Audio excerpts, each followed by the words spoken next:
I love Sam Peckinpah. I really do. I adore him as a filmmaker.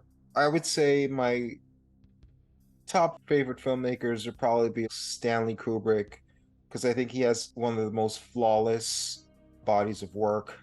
Akira Kurosawa. There's a few Russian directors I like. You have to put Orson Welles up there. So it's hard for me to say Peckinpah would be my top five because he is so flawed. Orson Welles is flawed as a person and his filmography, but he's so innovative. With his flaws, you could still put him up there. And Peckinpah is he's similar to Orson Welles in that he's flawed as a person as a filmmaker, and he clashes so much with authority that sometimes he can be his own worst enemy, and he's fighting these unnecessary battles at times. But man, when he puts it together, that motherfucker puts it together. And this is a movie that is fucking put together. I've seen this movie maybe twice, and I felt so ashamed of myself as I'm watching this. Why haven't you watched this movie more? It is so fucking good. One of the early scenes where he's like, if they move, kill them. What a fucking awesome line. To the end where he's just like, let's go. And I'm paraphrasing. Maybe I got a word or two off with these quotes, but talk about like saying a lot with a little. Yes. I feel like the movie kind of makes those short phrases powerful. You don't need a long, drawn out speech to get those goosebumps and the hairs on your back of your neck to stick out. Sometimes visually or just through the course of the movie, those things can have such powerful meaning. For him to say if they move, kill them, and then to follow it with one of the greatest shootouts in cinema history. It's like you're starting off the movie with this shootout. You don't know who anyone is, but through the course of the shootout, you learn about these characters. There's something between these two guys trying to kill each other, in that they want to kill each other, but they also don't. They have a past. Mm-hmm. Seeing the personalities of these characters play out throughout the course of that shootout was just amazing to watch. And of course, ending it with that shootout at the end, that existential gunfight, after they killed the main bad guy, were they just going to let them leave? Because it seemed that way. You know what? We don't want to live. We just want to die and take as many of you motherfuckers with us as we can. I don't know, man. This movie is just so good. I feel flustered because I literally just saw it. I'm just so giddy right now. Wow. I'm on cloud nine. This is easily one of the greatest movies I've ever seen. I knew that going into it, and I still feel like I underrated it. I would only say there's only, as far as buddy, gang, team, adventure, shootouts, action movies. People think of the Avengers and Suicide Squad, Guardians of the Galaxy, movies like that are kind of taking the throne of these type of westerns. But I would say the only movie I think is even on this level would be Seven Samurai. Mm-hmm. I would even put I love The Dirty Dozen, but I think this is a step above that. This is one of the greatest action buddy movies you're ever going to watch. We should probably be more focused in discussing this. So I'll let you take the lead with the focus part, and I'm just going to try to gather my thoughts and jump back in here. Okay. Well, I'm just going to start by saying a little bit about Peckinpah, Sam Peckinpah.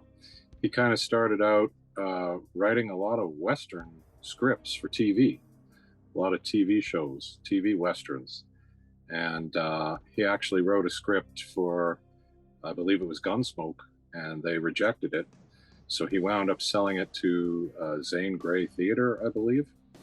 And then it got such a great reaction that they turned it into a series called The Rifleman. And that show went for several years. And then he created another series called The Westerner, which unfortunately didn't last. It only lasted about half a year. But the star of that show, Brian Keith, he was cast in a movie called The Deadly Companions. and he suggested to the producers that they hire Sam Peckinpah to direct it, and that was a western, of course, and that was Sam Peckinpah's first feature film, and it's kind of largely overlooked, but I actually quite like it. I think it's a good film, but he didn't have much control over it. He didn't write it in any way, and he wasn't allowed to kind of tamper with it. So he kind of swore he would never do that again unless he had full control. And so his second film was another Western, Ride the High Country, which is a great Western, and people certainly love it and think it's one of the great Westerns. And a lot of people would comment that he really grew enormously between the first one and the second one. And unfortunately, after that, he made a movie which didn't do so well, Major Dundee. He had a lot of problems with working with the studio and stuff like that, That was and the then Charlton Heston movie, right? I think so. Yeah. I actually Yeah. like that one. The Westerner got a lot of critical praise. It didn't catch on. And it Yes. got canceled, I think, a couple episodes in or something like that. Didn't even complete its first season. Ride the High Country is the movie that really got him on the map. That was a great movie. It really showed where a lot of his movies would go. It was kind of like the template for a lot of the movies that he would do moving forward. And he was really in Yes. love with men out of their time, especially in the context of a Western. And this kind of has that theme as well, where the automobile comes in and they're talking Yes. about the airplane and things like that. For whatever reason, maybe like his dad telling him stories or whatever it was, but that theme permeated throughout his filmography and as he would move forward. The early 1900s, that Texas Mexican border type area, and Yes. these cowboys that are entering this new world that they don't belong in. They're over the hill or they're about to be over the hill, and this new Yes. world is like taking shape and it's not for them. Yes. Absolutely. Um, but unfortunately, he kind of his career almost ended because of Major Dundee, and then he was fired from the Cincinnati Kid.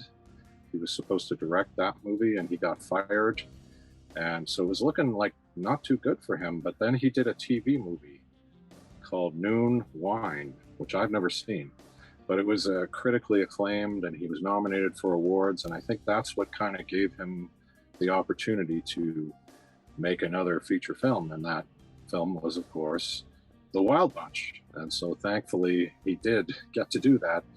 But I mean, I don't think Noon Wine is a Western, although I'm not 100% sure. But pretty much all these other films are Westerns. And so he's really kind of a specialist in the genre of Westerns. And Westerns, in my mind, they're one of the Western is kind of like one of the most basic genres. It's been around since the very beginning. I mean, it existed before film, but some of the earliest films ever made were Westerns, and it's always been around. It's been a hugely successful genre, and I think it's one of the most welcoming genres in that you can kind of do anything, any type of movie can kind of fit into the Western genre. You can do horror films that are Westerns, you can do comedies, you can do dramas, you can do just about everything that you can imagine. There can be a Western version of that. But I think that Peckinpah's westerns tend to be what they call revisionist westerns. Revisionist, and I think what that means is essentially um, the classic western is more black and white. There's good guys, there's bad guys. It's morally very clear. But the revisionist western, they're not quite so clear. Who's good, who's bad, and I think that's definitely something that's going on in the Wild Bunch. Who of these characters are the good guys, who are the bad guys? Um, it's very interesting, Yeah, and I would agree that this is more of a revisionist Western than anything else, but I think Revisionist Westerns kind of focused on a lot of these characters that were mythologized and turned into these icons. I think he does a little bit of that, but he's more so focused on time and when these things are happening as opposed to like how the stories are being told. It's more so about when these stories are being told.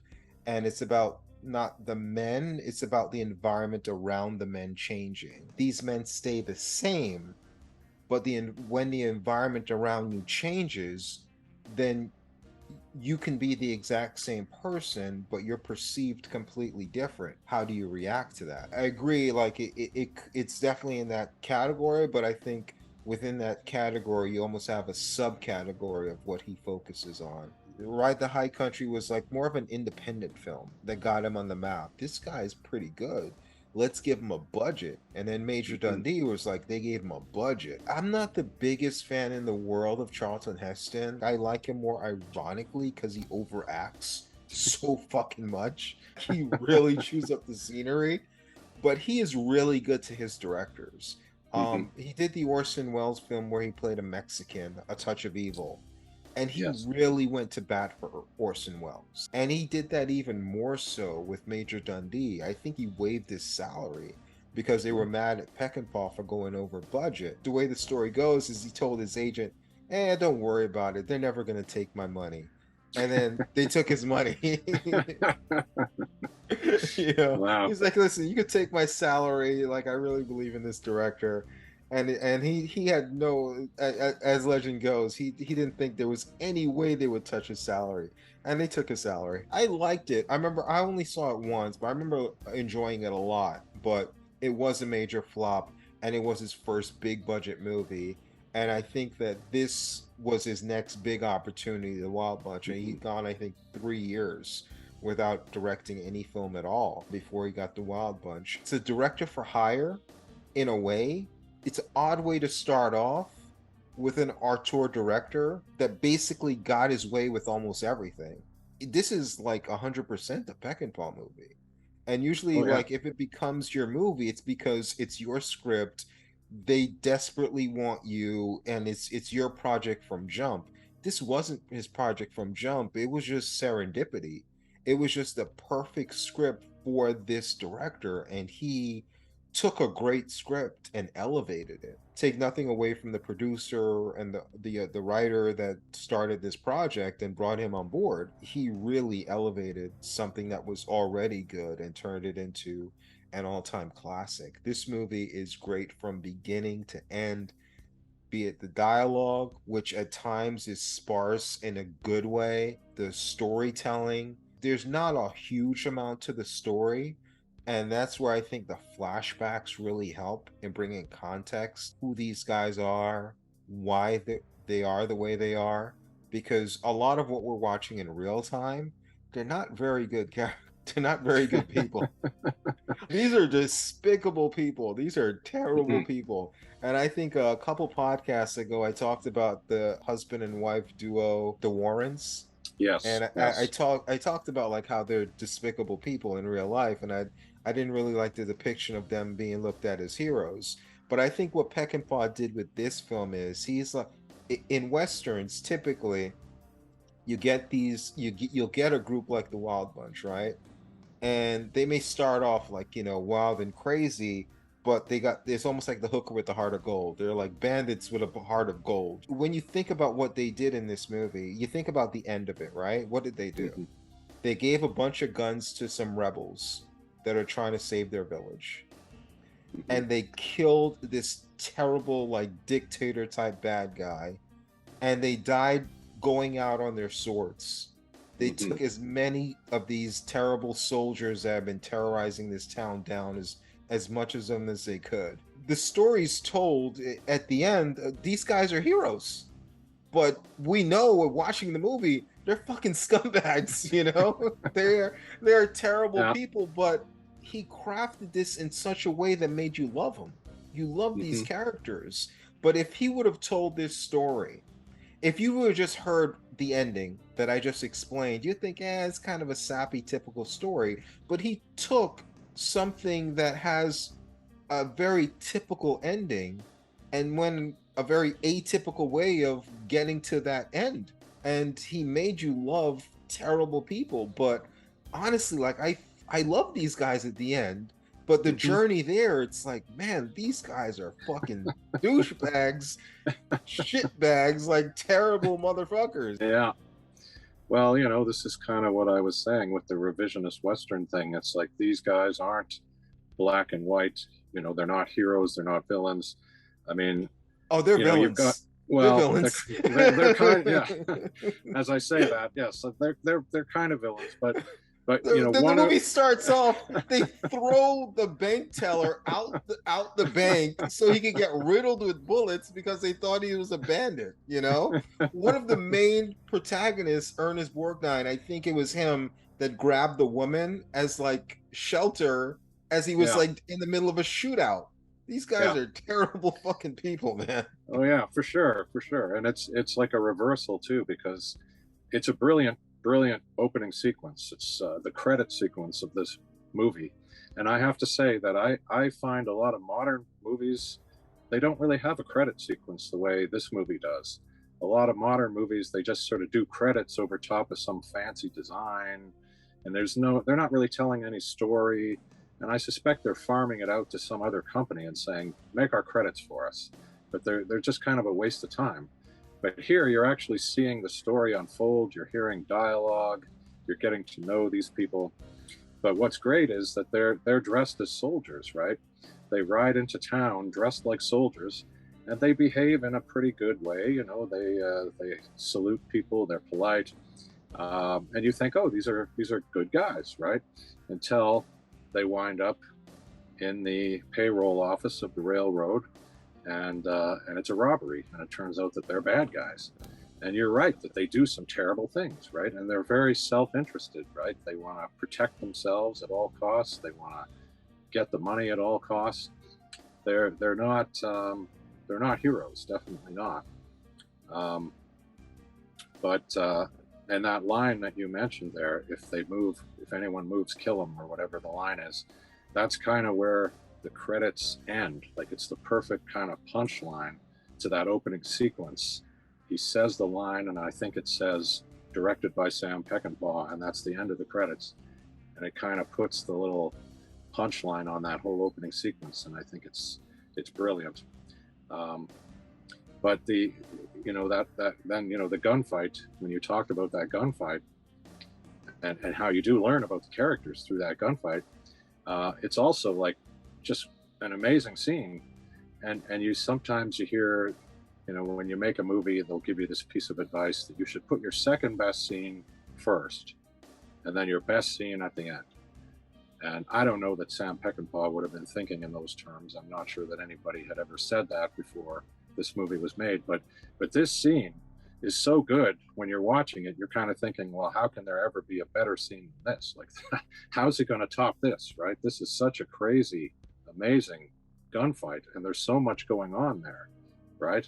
And the editing is amazing, and the use of slow-mo, which I guess is one of the Sam Peckinpah trademarks. I remember as a kid, I didn't know who Sam Peckinpah was, but the movie The Osterman Weekend came out, and I think they were emphasizing, this is Sam Peckinpah's movie, The Osterman Weekend. And I was like, who's Sam Peckinpah? And I think I was told, well, he specializes in violent movies with a lot of slow motion uh, gunshots and slow motion killing. And so that was kind of the way he was described to me.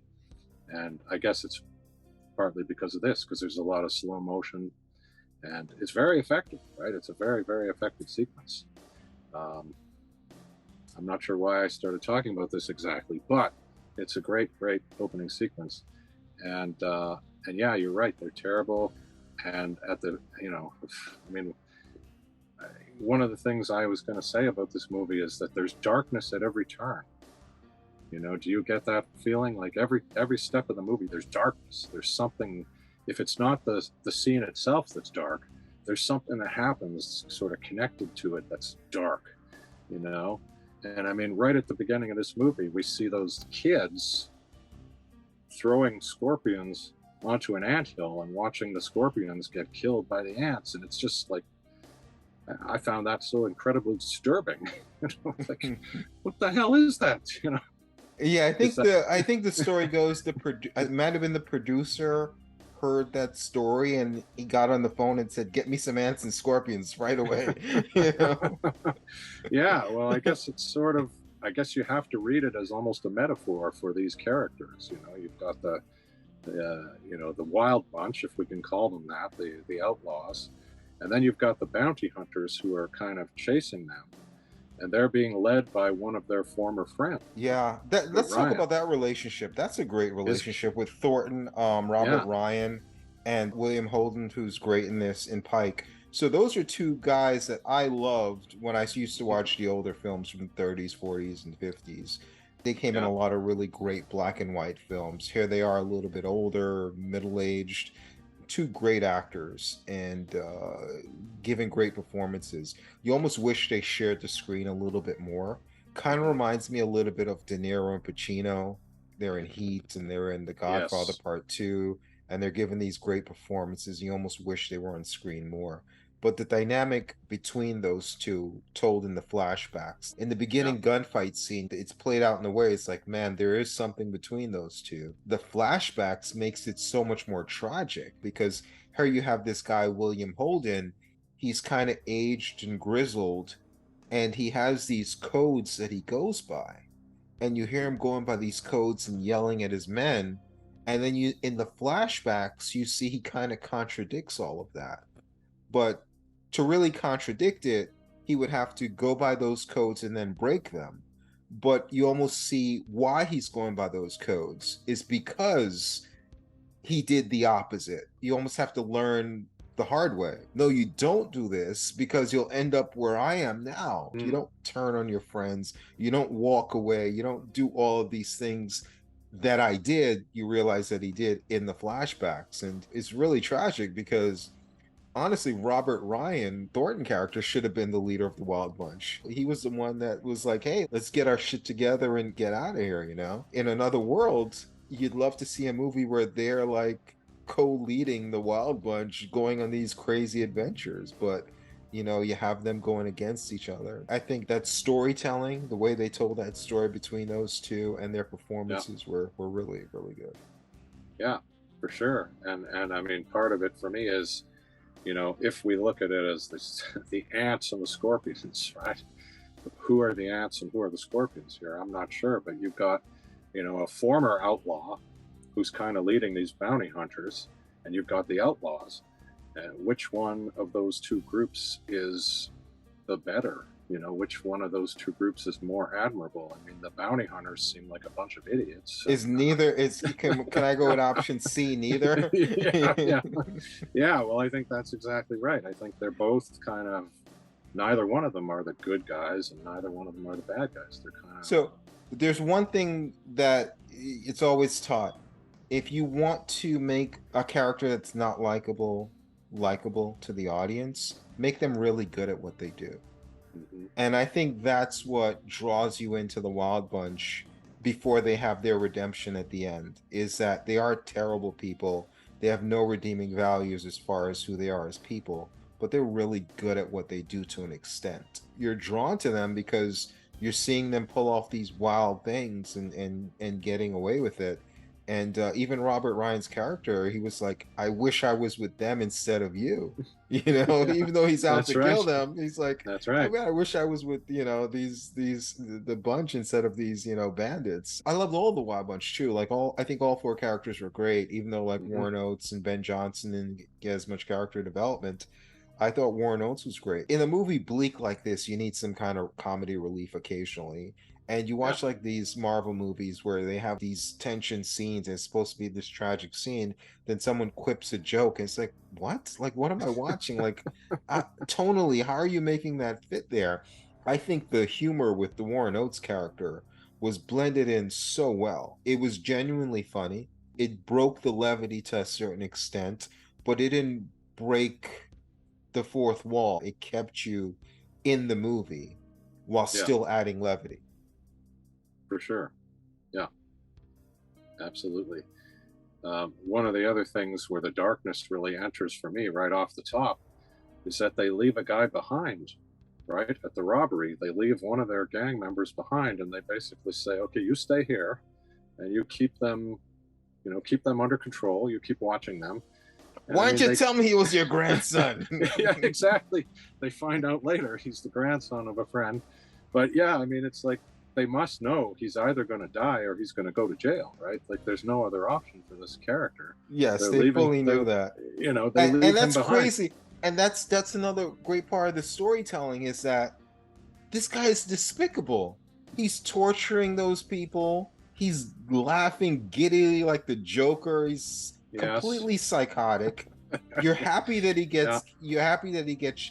And he ends up shooting them. They run off screen, but it's implied that he killed all of them.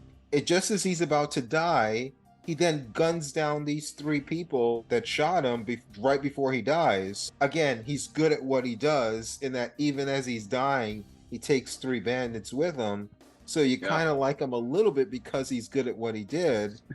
And then you like him even more because you're like, oh man, like you felt sorry for him because he's the grandson of a likable character. Why are you Yeah. making me feel sympathy for this piece of shit? You know, come on, movie.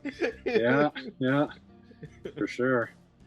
And then I guess the punchline to that whole opening sequence is when they get away, and one of their gang members is hurt, right? He's got serious problems. I think he's blinded, and so Pike just kills him, right? He just shoots him dead, uh, which is shocking, I think, to the audience who's used to seeing heroic characters. It's just kind of a brutal moment. And I think the guy kind of wanted it. I think he wanted to be put out of his misery, but it's still a brutal moment. It's dark. It's the darkness again. It's a brilliant movie, brilliantly performed, brilliantly directed. Peckinpah made a lot of great movies. Straw Dogs, one of my favorites. People talk about Die Hard and Home Alone. Which one pioneered that booby trapping the home to get people? Well, Straw Dogs kind of did it before both of them. Straw Dogs was great. He did The Getaway, which was great. Bring Me the Head of Alfredo Garcia, which is just one of the great odd movies out there. He has an incredible filmography, but to me, this Mm-hmm. stands head and shoulders above all of them. This Yeah. is the unflawed masterpiece in his filmography. What flaw can I find in this movie? I mean, this is one of the best movies I've ever seen. And Yeah. it's not a first time viewing. I've seen it Mm-hmm. multiple times, and this is the most I've enjoyed it. This is a movie over 2 hours. It Oh breezed yeah. by because of the pacing. You have the gunfights, you have some mystery, you have some tension, you have the storytelling where they kind of inch you along piece by piece, telling more of the story as you go with the flashbacks. I thought it was just brilliant. I enjoyed the characters despite myself. I can't think of anything negative to say about this movie. No, I can't either. And I think I've seen it 4 or 5 times, and I agree. I say it gets better every time I watch it. I think it's one of those movies that you just see more and more in. There's a lot of detail in this movie. It's a fairly simple story, but it's a very detailed world, and I think that you get the sense that there's a lot more going on outside of what we're seeing. You're kind of getting glimpses of the world that we're in, and it's just a rich movie. There's a lot there, Mm-hmm. and I agree. I like the characters in spite of their not so noble tendencies. But I think that they are fun to watch, and they are ultimately likable, and they do kind of do a good thing in the end. Although I think their motivation might be questionable. I think everything they do is sort of motivated for personal reasons, but I think that I don't know that they're setting out to do good so much as to ease their own guilt and maybe make themselves feel better. But they still do something good. And yeah, I don't know. I think I can't think of any reason not to like this movie. Mm-hmm. I think most of the people who didn't it was because it was so violent. It was like unprecedented, the level of violence. It's a pioneer for as far as violent films and violence on screen. It's Hmm. incredibly violent and it's incredibly dark. It's just a well-told story. Oh yeah. It's not violence for violence sake. It's not torture porn. No. Everything has a purpose. Yes. Everything has a purpose.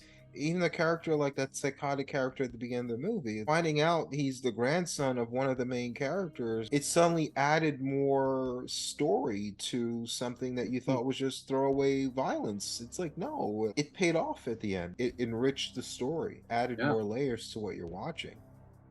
Well, it kind of added to that whole sense of their own guilt, right? They have left people behind, you know, including Robert Ryan maybe in the past, and including that guy, and then later in the movie they leave someone else behind, and I think they finally kind of go, you know what, And they're we're done leaving with and this. they're running. They're running Yeah, too. He even said that. yeah, He's like, I'm tired of running. They're yeah, leaving. You're right. They're leaving people behind. They're constantly running. And Holden's character, Pike, said, I'm tired of running. They could have ran away after they yeah, killed Mapache. They were just like, no, we're just fucking tired of running. Let's just do this. yeah, Let this be our last stand. yeah. Um, that is a great moment. It's one of my favorite moments, I think, in any movie. As great as that moment was, it's probably my second favorite moment. One of the best moments in this movie. And one of the best hairs on the back of your neck stand up moments is that march. Mm, When yes. he's like, let's go, Warren Oates' character says, why not? And Hmm. they load up their shotguns with Yes. saying very little words. And they Yeah. start doing that walk to a Apache. And Yeah. they're walking past all the villagers and the music then is going. It's just, Yeah. man, if you can't Yeah. get hyped for that, it's not, Yeah. it's not the shootout that gets you. It's the build up, the anticipation of the shootout Yes. that gets you too. Yeah, Oh that yeah. march Yeah. was just brilliant. Yeah. I agree actually, and I must admit I'm a fan of that kind of scene. I know this is a completely different movie, but one of my favorite moments in Halloween is when she walks from the house where she's babysitting across the street to the other house where she knows her friends might be in trouble, and it's done in real time. We just see the walk all the way across, and this is similar in the sense that we get the walk all the way from the brothel, I guess, where they are, to the place where the general and his army are hanging out, and yeah, it's there's something about that walk over there. Um, and it also made me think of Gunfight at the OK Corral, you know, the famous story of the characters who have the showdown there. They walk to the showdown, and I almost wonder, is this a bit of a reference back to that? Um, maybe, maybe not, but it's yeah, I love that moment too. Mhm. Yeah, I think this was just an ad lib moment from Peckinpah, and they were Hmm. just putting the scene together as they went. As the story goes, he started shooting and told him to walk, and then the cinematographer, they're all watching this, and they're, second unit directors, and they start calling extras over to be in that pathway as they're walking. Oh Hey, you yeah, sit down there, have a conversation, you do that, and let's keep pulling out this lens and keep this walk going as long as we can. cool. So I guess I'll just give my final thoughts on why I'm such a huge Peckinpah fan and why I'm such a fan of this movie. At the time when I first saw this movie, I was watching a lot of movies. I was really studying film and I was trying to figure out who are the great directors, who are the great actors, what are the great films in each genre.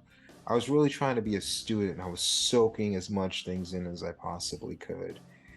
And then the more you watch movies, the more predictable they become.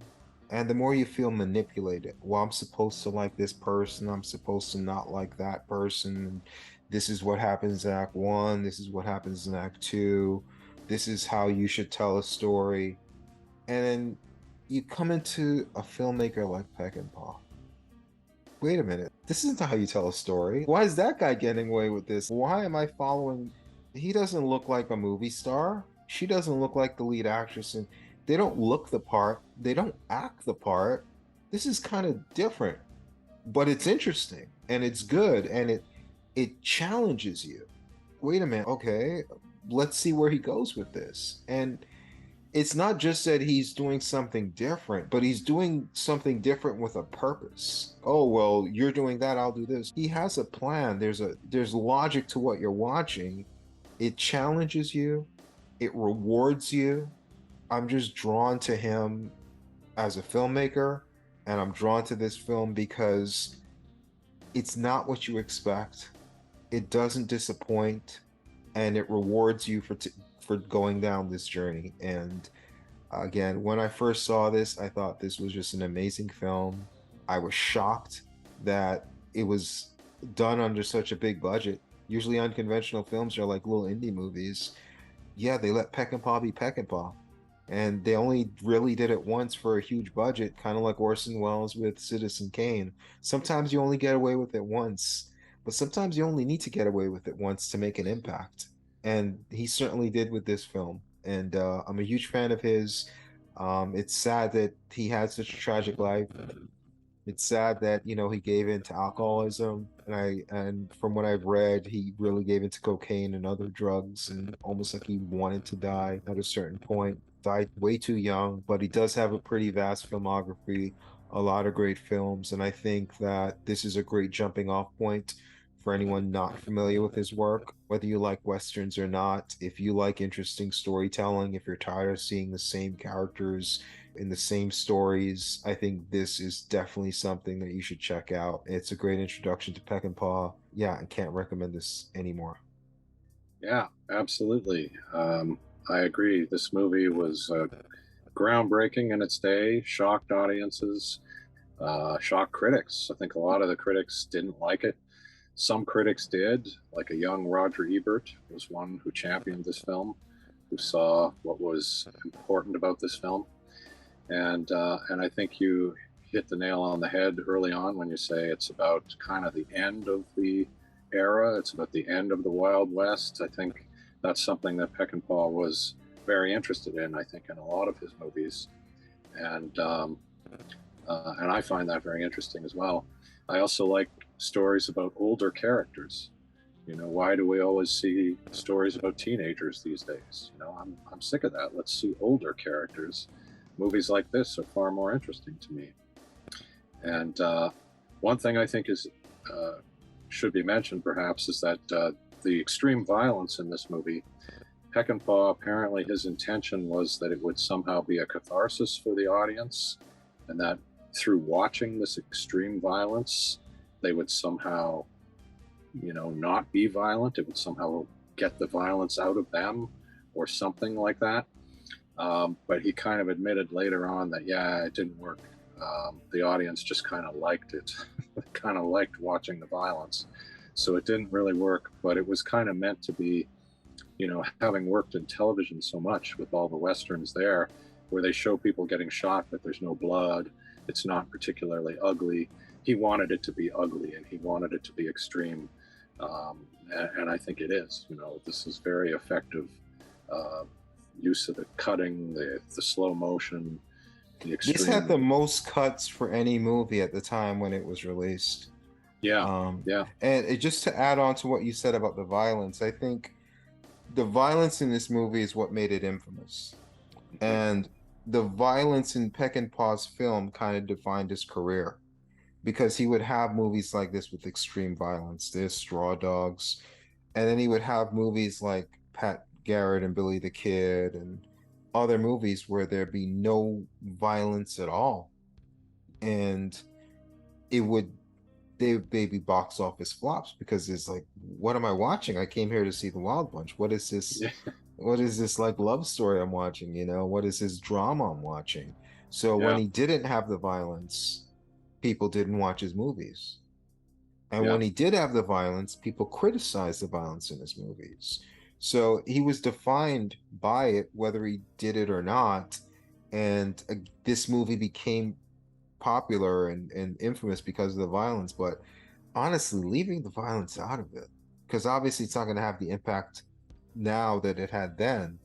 It's a great movie, mhm, and he made a lot of great movies.